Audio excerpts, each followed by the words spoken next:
और विवश होकर के तुम्हें सर्प की योनि कैसे प्राप्त हुई? यह सुनकर के सर्प बोला, हे महाराज श्री कृष्ण, मैं सुदर्शन नाम से विख्यात एक गंधर्व था। भगवान ने मुझे बहुत सी प्रकार की संपदा दी थी। ब्रजवासियों के लिए दुख देने के लिए तैयार, बड़ा बलशाली था पापी। उस दैत्य के आने से बादल हिलने लगे, गर्जना होने लगी। चाय पी ले पहले, वो चाय बन रही। कैसी कौन है? तो छोटू जो खटर खटर चलता है अहंकार से, जिसके चलने से दूसरे भी हिल जाते हैं। ऐसा अहंकारी पापी कैसी है?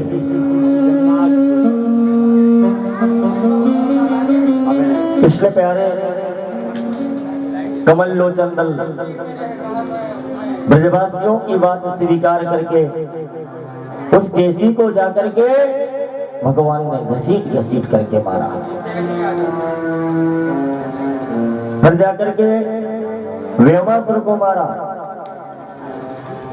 अरिष्टासुर का वध किया। बड़े बड़े दुष्टों को भगवान ने अपनी माया के द्वारा मार दिया। संसार में जो पाप करता है, बिना कारण के जीवों को सताता है, वही दुरात्मा है। और ऐसे दुरात्मा के लिए भगवान मृत्यु का दंड देते हैं। दुरात्मा कौन है? जिनके मन दूषित है, जिनके अंदर अनेक प्रकार के विकार उत्पन्न हो रहे हैं। एक विकार तो दूर नहीं होता, दूसरा उत्पन्न हो जाता है। और विकार को कोई भगवान उत्पन्न नहीं करते हैं, लोग अपने मन की स्थिति से विकारों को उत्पन्न कर लेते हैं।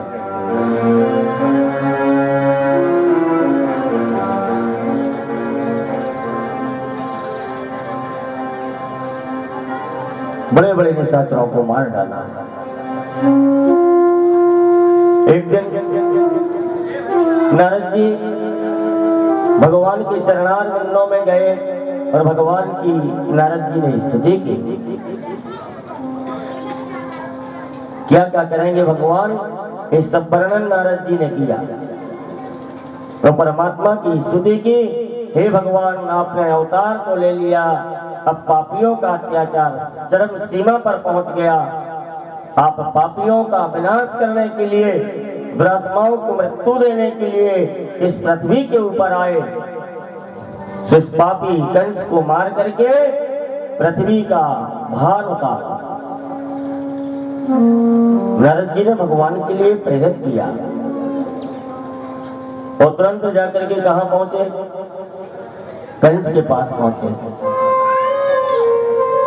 बोले कंस, तुम्हारी साथ में बड़ी द्वाली हुई, बड़ा धोखा हुआ। देवकियों वसुदेव ने तुम्हारी साथ में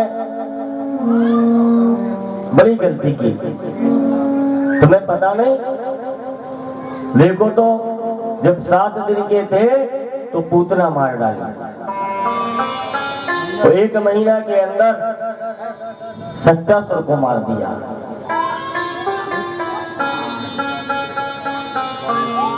और 1 वर्ष के अंदर तृणावर्त को मार डाला।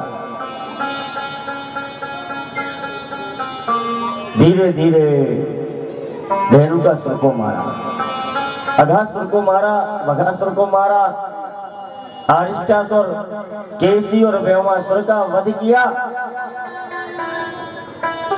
एक छोटे से बालक के जीवन में इतना पराक्रम है, तो बताओ वो क्या है? कंस ने कहा महाराज आप ही बताएं। तो बोले बड़ी द्वाली हुई। देखो जब देवकी और वसुदेव के यहाँ कन्हैया का जन्म हुआ, सोम ने बाबा नंद के पास भेज दिया, पहला धोखा। दूसरी बात, बाबा नंद ने भी रथ लिया और अक्रूर जी कंस के द्वारा प्रेरित होकर के बलराम और कृष्ण को लेने के लिए ब्रज की ओर जाने लगे। अक्रूरपि च तं रात्रिं मधुपुर्यां महामते उषित्वा रथमास्थाय प्रायौ नन्दगोकुलम्।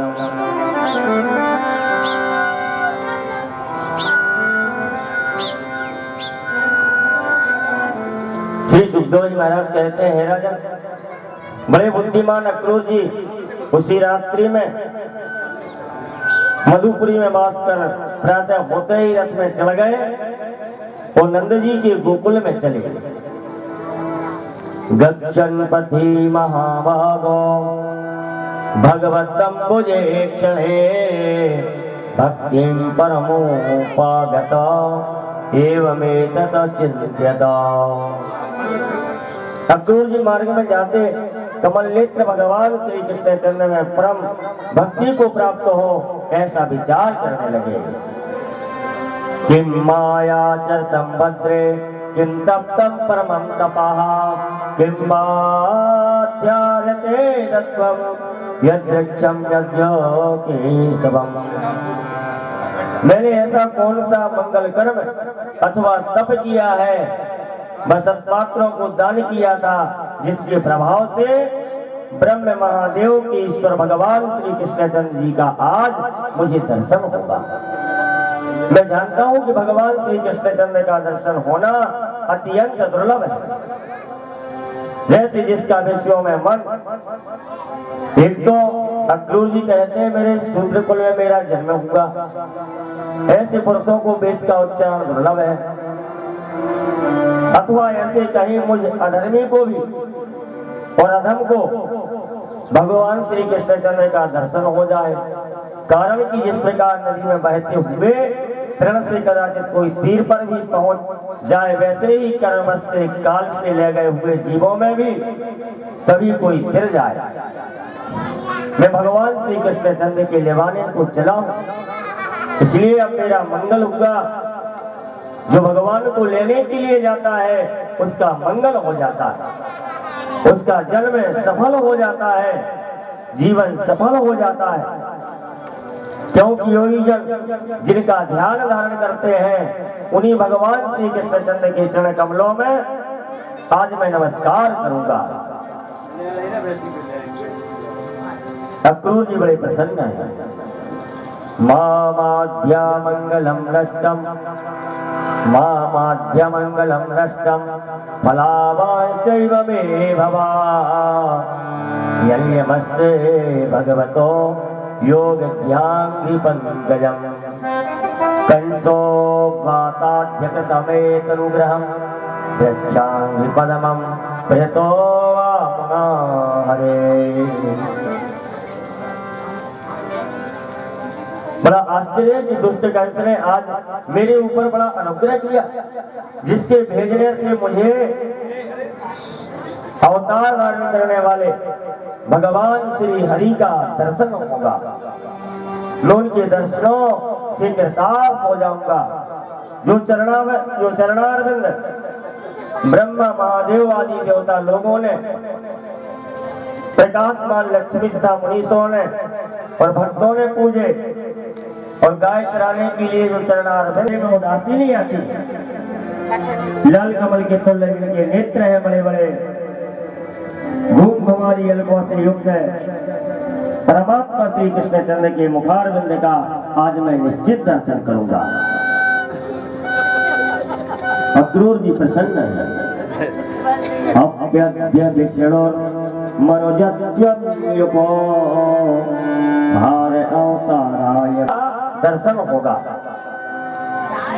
आज मैं उनके शोभायमान रूप का दर्शन करूंगा, मेरा जीवन कृतार्थ हो जाएगा।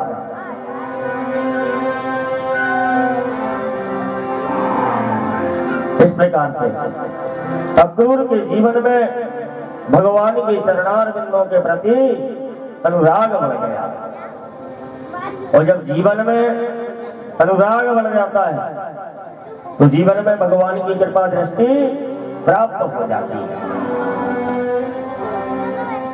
जैसे ही आगे बढ़े तो बंसी भट्ट में पहुंचे अक्रूर जी, और बंसी भट्ट के पास जब पहुंचते हैं तो कन्हैया के छोटे छोटे से चरण ब्रज की रज में बने हुए, उनके चरणार बिंदों में यह अंकुश ध्वजा पताका अनेक प्रकार के चिन्ह दीप्यमान हो रहे हैं। ऐसे भगवान के चरणार बिंदों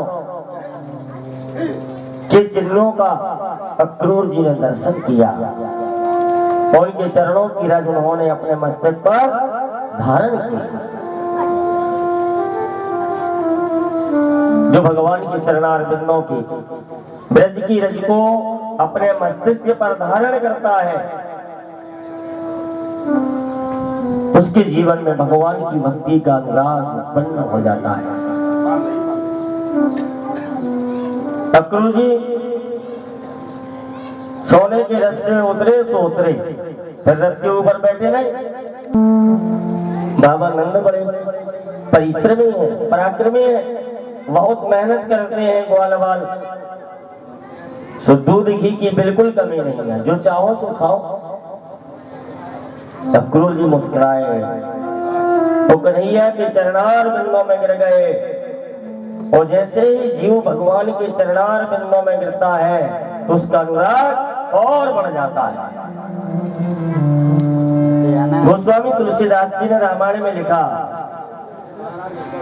अति आनंद उमग अनुरागा चरण सरोज पखारन लागा। जब ही भगवान का दर्शन होगा तो अक्रूर को याद आ गया, ये तो वही राम कृष्ण है, यही राम लक्ष्मण है जिन्हें मैंने पार उतारा था। नेत्रों से अश्रुधारा का प्रवाह हो गया और अक्रूर जी ने अपने आंसुओं से भगवान के चरण धो दिए। अक्रूर उठ गए, भगवान ने हृदय से लगा लिया।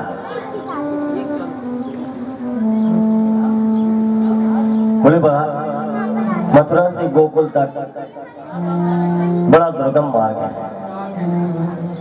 और मथुरा से तुम गोकुल तक आए, बड़ा दुर्गम मार्ग है, बड़ा कष्ट होगा। उस समय के लिए विश्राम करो। जाकर के अक्रूर का अतिथि सम्मान किया, भोजनादि करवा के विश्राम किया, और फिर उसके बाद बाबा नंद आए और अक्रूर जी से उन्होंने प्रश्न किया, हे भैया अक्रूर, आपके आने का कारण क्या है, बताइए। बोले महाराज, महाबली कंस ने एक यज्ञ करने का विचार किया है, यज्ञ की तैयारियां हो चुकी हैं। उस यज्ञ में रंगभूमि में धनुष रखा है,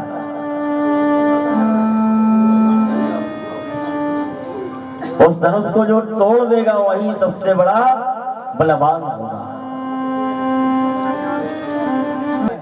उस बात को मान जाना चाहिए। जो माता पिता और गुरु की वाणी को श्रोधार्य करते हैं, उनके जीवन में यथाशीघ्र सफलता की प्राप्ति होती है। आज से कथा सुनकर के खासकर जितने लड़का और बिटिया बैठे हैं, आजकल टाल देते हैं बात के लिए। एक से कहा तो दूसरे से कह दिया, दूसरे ने तीसरे से कह दिया। तो जब तक आप माता पिता की बात नहीं मानेंगे, गुरु का कहना नहीं मानेंगे, तब तक आपके जीवन में सफलता नहीं आएगी। माता पिता और गुरु की वाणी बिना विचार किए सुख जाने। बिल्कुल विचार करने की जरूरत नहीं है, बिना विचार के ही ये वाणी शुभ हो जाती है। अक्रूर जी बड़े प्रसन्न, माता यशोदा को पता चला कि कन्हैया को लेने आए हैं अक्रूर जी।